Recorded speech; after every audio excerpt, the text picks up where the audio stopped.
A baby's born. Wrap up a baby gift of $5,000, will ya? What? At Sophia's carefree tone, I couldn't help but exclaim aloud. It's been years since I've been in touch with Sophia, after what happened, and yet she wants to be celebrated? That's just crazy. When I told my husband Noah about this, let's both go and give a baby gift, he surprisingly said. Unbelievable. But Noah seemed to have a plan, so I ended up going with him to Sophia's house. A reunion with Sophia after such a long time. We greeted her with smiles and congratulations. Congratulations on your baby, Sophia. This is our gift for the baby. Noah, smiling, handed her a piece of paper. The moment she saw it, Sophia's face changed. What is this? Sophia turned pale. It's nice to see you again, Mrs. Jones. With that, Noah took off his hat and smiled cunningly. Seeing Noah clearly, Sophia's eyes widened in shock. You are... And she began to tremble pitifully. My name is Harper Thomas, just turned 30. My husband is the 35-year-old Noah, and our recently 4-year-old daughter Charlotte. This is our family of 3. A normal, peaceful life, but the journey here wasn't smooth. Actually, this is my second marriage. My first marriage goes back about 5 years. Charlotte is the child of my ex-husband, Elijah. Elijah is remarried, just like me. His wife is my younger sister, Sophia. Sophia, 29, a year younger than me. Being close in age, we should have stayed on good terms as adults. But I haven't been in touch with Sophia for a long time. After what happened, it's natural. People who don't know the situation say things like, sibling fight? Make up soon. However, what Sophia did to me isn't something easily forgiven. What happened between us sisters? There lies a complex situation. As kids, I remember Sophia and I were just ordinary, close sisters. The change began to show maybe when Sophia entered middle school. She realized she had a cute face, started getting into fashion, experimenting with clothes and hairstyles, and dieting more. Naturally, her studies started to suffer. Sophia was getting scolded more and more by our parents and teachers. Moreover, my presence probably added pressure on her. Not to toot my own horn, but I was relatively good at academics, maintaining decent grades. Sophia would get upset being compared to me. Of course, I tried to support her. I'd ask our parents not to be too hard on her, and sometimes helped her with her studies. But interest can't be forced. Her grades didn't improve, and Sophia dove deeper into beauty. She started wearing makeup, and by high school, she even appeared in magazines as a model. Sophia's circle of friends had become quite flashy, but she still looked up to me. Big sis, top of the class again. You're so smart. I really admire you.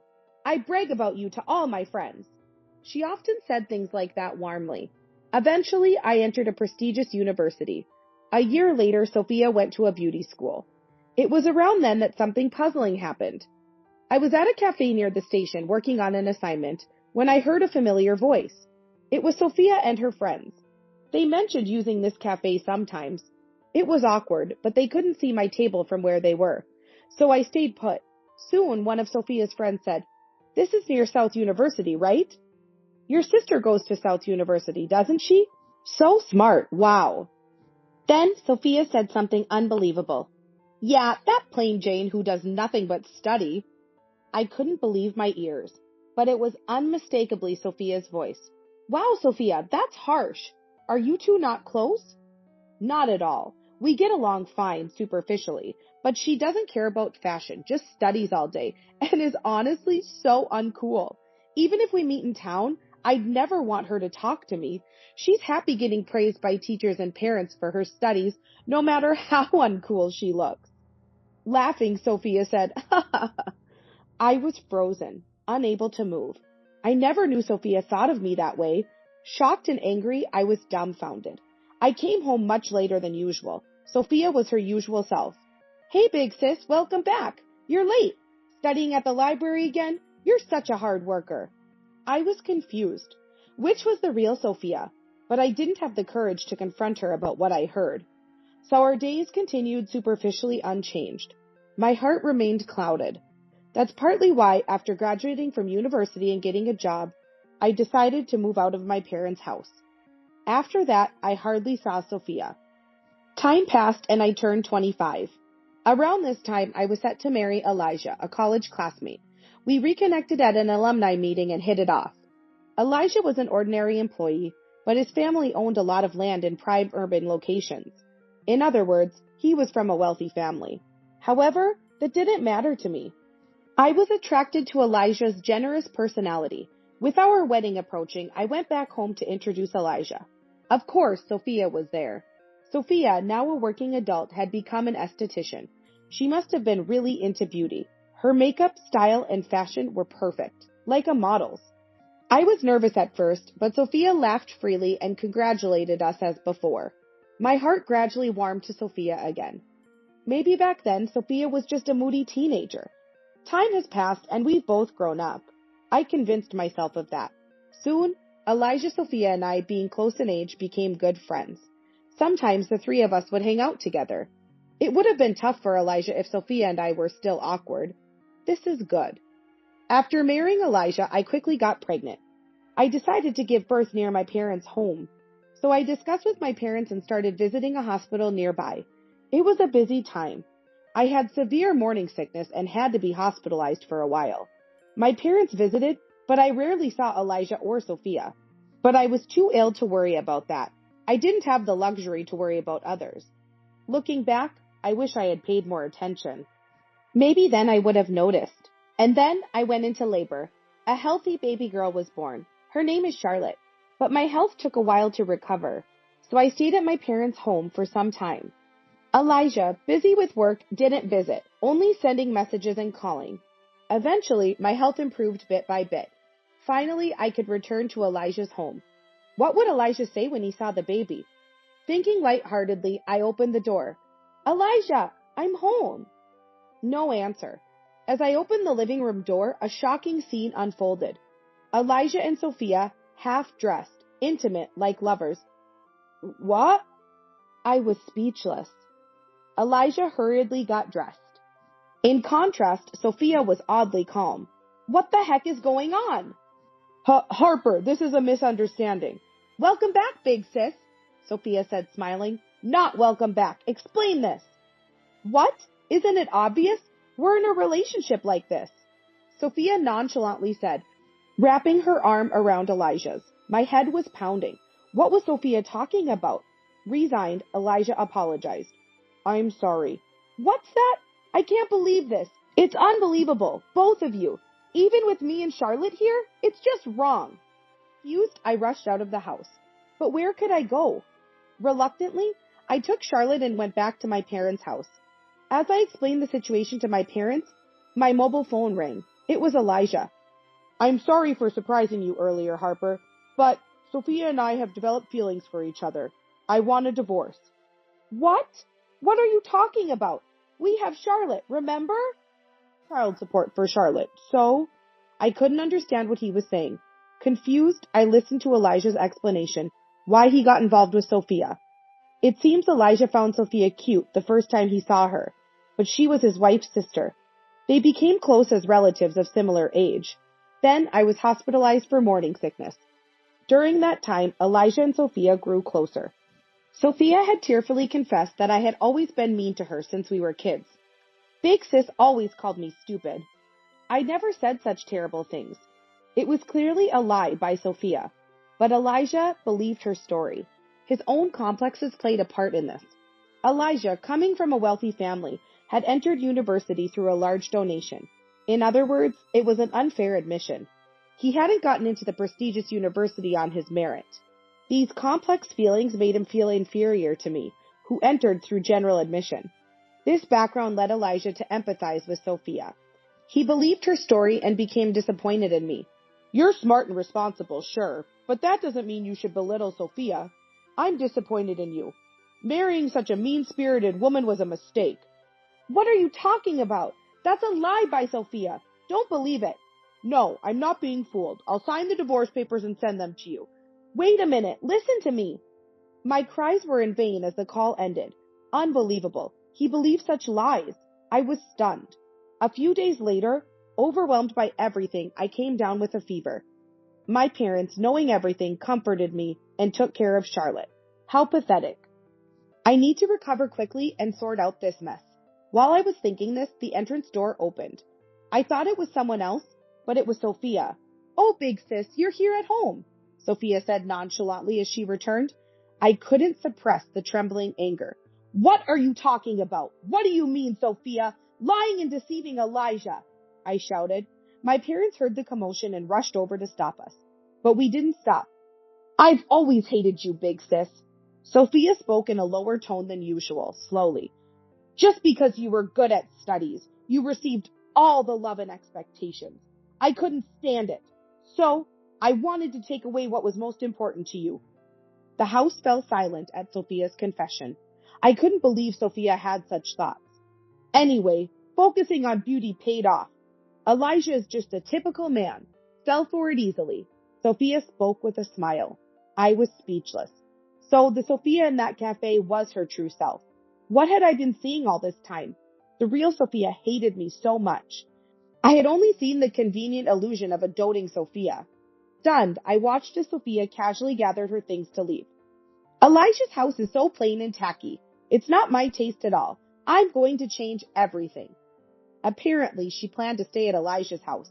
Despite my parents' attempts to stop her, Sophia left briskly. Dizzy, I found myself sitting in the hallway. Then, my daughter Charlotte began crying in the other room. I needed to comfort her, but I couldn't move. Supported by my parents, I finally managed to stand up. I don't remember much after that. All I knew was I didn't want to see Elijah and Sophia's faces. After discussing with my parents, we concluded that divorce was the only option. I cried, not for myself, but for Charlotte. Even in this situation, Elijah showed no concern for her. Such a terrible father. But then, maybe it's better not to have such a father. That thought was one of the reasons I decided to divorce. I quickly signed the divorce papers Elijah had mailed and delivered them to the office. Thus, my first marriage ended unceremoniously. Fortunately, my parents supported me. They harshly told Sophia not to come back home. Thanks to that, I never had to meet Sophia again.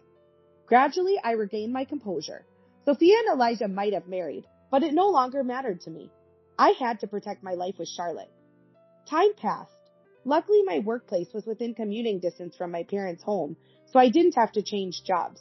I worked hard, desperate. Although the alimony from the divorce trial was paid without delay, I was a single mother.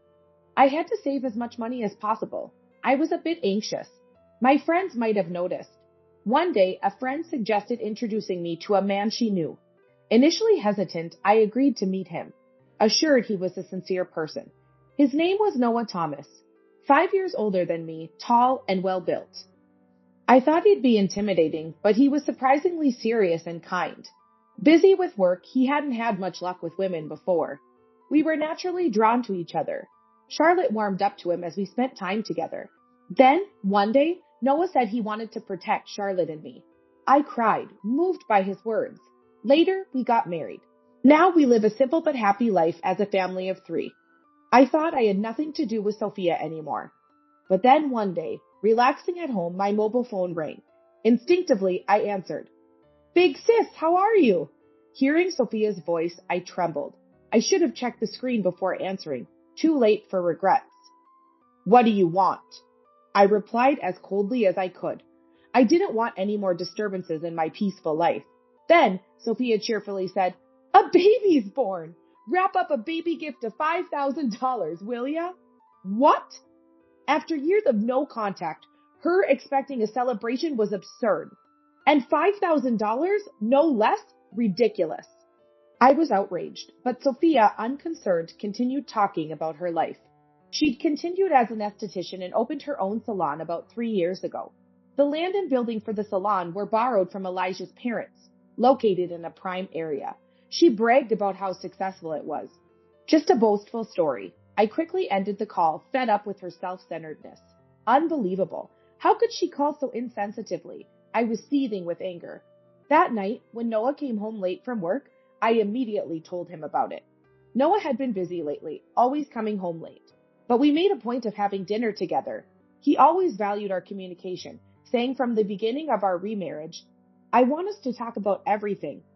Over dinner, I told Noah, "Elijah's sister called? She's running a beauty salon now?" "Seems like it. Her ex-husband was wealthy, so he probably helped with the funding. What's her name? Sophia. She's now Sophia Jones. After I answered, Noah thought for a moment, then said, I see. That's what it is. What? What's wrong? Well, how about we both take a baby gift and visit Sophia's house? Noah suggested with a sly smile. What? Why would we do that? I don't want to. Calm down. I have a plan. He then shared a surprising fact and proposal with me. I was taken aback. When the weekend came, Noah and I, having left Charlotte with my parents, arrived at Sophia's house. It was a large, impressive home. Welcome. Sophia, smiling, greeted us at the door. She looked perfect, even post-pregnancy. It's been a while. You haven't changed, Sophia. I forced a smile. Then Sophia said laughingly, Of course not. I never neglect my beauty routine. Don't want to be cheated on like someone. Typical Sophia. I almost got angry, but I had to hold back for now. Sophia led us to her spacious living room. A baby was sleeping in the crib. Look, my daughter Amelia. Cute, right? Amelia did look adorable, much like Sophia, but maybe it was my imagination that her facial features seemed a bit harsh.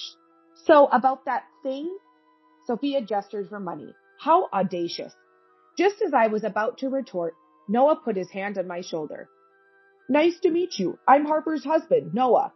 He bowed slightly, wearing his hat low over his eyes. Ah, okay, Sophia muttered disinterestedly. Noah then quickly pulled out a piece of paper from his inner pocket. This is our gift for the baby. Congratulations on your baby, Sophia. Upon seeing the paper Noah handed her, Sophia's complexion changed. What is this? She turned pale. Then Noah swiftly removed his hat. Nice to see you again, Mrs. Jones. I'm Noah Thomas from the police department.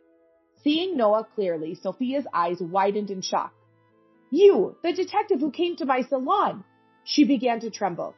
The baby gift Noah had handed over was actually a search warrant, a court-authorized document allowing the search and seizure of her home.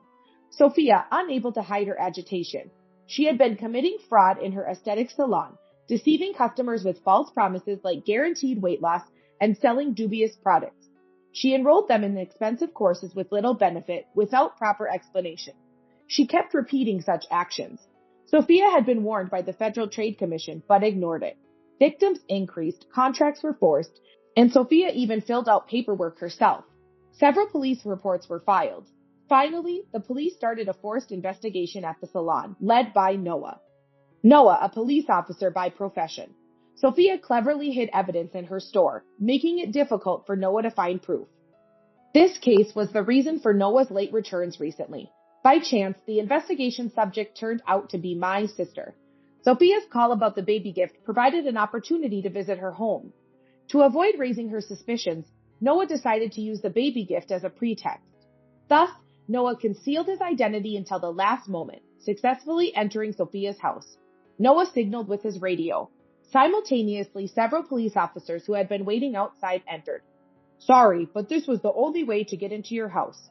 Then Elijah arrived. What's all this commotion? What's going on, Sophia? Sophia could only groan in response to Elijah's questioning. The police started searching various parts of the house, seizing numerous items in cardboard boxes. As Elijah began to understand the situation, he questioned Sophia further. He seemed unaware of my presence. In panic, Sophia suddenly lunged at one of the officers entering the house. Stop! Don't mess up my house! Sophia shouted. Noah raised his voice. Don't interfere! I'll arrest you for obstructing public duties. Hearing arrest, Sophia reluctantly let go. Her face twisted in frustration. But this wasn't the end for Sophia. She glared sharply at Noah. I'll tell Sebastian, Elijah's father. He knows many high-ranking police officials. He could easily cover this up. Sophia was relying on Elijah's father, a wealthy landowner with extensive connections. In her desperation, she turned to Elijah. You can do it, right? Your father has always used donations to influence people. What are you saying in front of the police? Elijah was flustered. Sophia, in her panic, lost the ability to think rationally. Noah spoke calmly. The Jones family, right? Old landowners. Sebastian Jones, Elijah's father, a former city council member and wealthy man. So, what about it? He's already been indicted for bribery in a corruption case. He's currently in custody. What? My father? Now it was Elijah's turn to panic. The Jones family was wealthy, but apparently involved in corruption. Elijah's fraudulent admission to university suggested a family habit of solving problems with money. Why is my father-in-law involved in this? I don't know. Sophia, were you committing fraud at your salon? Shut up. Now's not the time. Elijah and Sophia began arguing bitterly. Amidst the chaos, I quietly addressed Sophia. Isn't it time to give up? It's unbecoming. What did you say? You lied again. 4 years ago, you made up lies about me to Elijah, crushing my heart. And now, deceiving your clients for your own benefit? No matter how beautiful you are, your heart is ugly, the lowest of the low. What? Sophia opened her mouth to respond, but then a police officer's voice came from the back room. We found a work computer. Sophia bit her lip in frustration, likely knowing it contained incriminating evidence. Mrs. Jones, we'll discuss this in detail at the station. Please come with us. Sophia slumped in defeat, her face a picture of despair. It seemed she no longer had the energy to resist. Initially, Sophia denied the fraud charges at the station, but analysis of her computer's data uncovered evidence. She was arrested for fraud, extortion, and forgery. Her aesthetic salon, opened 3 years ago, was apparently in the red from the start. Her aggressive product promotions were desperate attempts to secure sales. But she didn't want anyone to know about her worsening financial situation. Pride had driven her to claim her business was thriving. Her sudden demand for a $5,000 baby gift must have been employed to cover her shop's losses. Dozens of customers had filed complaints against Sophia. The salon, facing hefty damages, went further into debt and closed down, leading to bankruptcy. Elijah and his family, who had invested capital, were furious. Understandably, Sophia was divorced. But Elijah's family wasn't spared either. His father, Sebastian Jones, was arrested for bribery. Their family had to liquidate all their properties to cover debts. Elijah, who had worked for his father's real estate agency, found himself ousted when other executives took control following his father's arrest. He later found work at an unrelated company, but he struggled, being overworked and underpaid. In such a state, he couldn't possibly take care of a child. Amelia, their daughter, was temporarily placed in children's foster care. Poor Amelia's birth into such a family seemed nothing but misfortune. Amidst these tumultuous days, I had been pondering something. Months later, I attended Sophia's trial to ensure she showed remorse. It felt like my final duty as her sister, but reality was harsh. In court, Sophia kept insisting, I'm not at fault, denying all fraud charges despite clear evidence. I only helped because the client said they wanted to lose weight, to be beautiful, she argued. Dark circles under her eyes, her appearance had turned frightful. Her hair was disheveled, her once cared-for beauty was gone. Her life choices were evidently reflected in her face. Sophia's state was pitiful. Reflecting on everything, I realized it all started with her jealousy towards me. But I never mistreated her. Our parents, initially upset with Sophia's lack of interest in studies, had stopped scolding her. Sophia had developed her complexes and twisted perceptions on her own. Afterwards, Sophia began to lie blatantly. It continued until the lies became her truth. Now, Sophia is just averting her eyes from reality. She concocts twisted facts and doesn't believe she's at fault. This is the result of her delusions. Poor Sophia. Eventually, the verdict was given.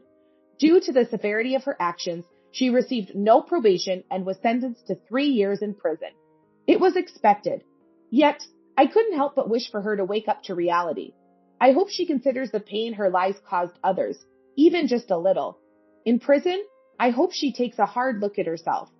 Months later, on a certain holiday, Charlotte, Noah, and I were at the park. We spread a leisure sheet on the grass, enjoying a light picnic. I want to eat the tuna sandwich first, Charlotte exclaimed. Hey, Charlotte, save some for Dad, Noah replied, and she laughed joyfully.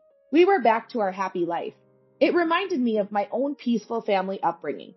One thing is clear from this ordeal. I'm not perfect. I felt envy too. But rather than harming others with petty jealousy, I want to cherish empathy and focus on the small joys of daily life. That way, I won't be consumed by dark emotions. Charlotte and Noah happily ate their sandwiches. I quietly wished for these tranquil days to last forever.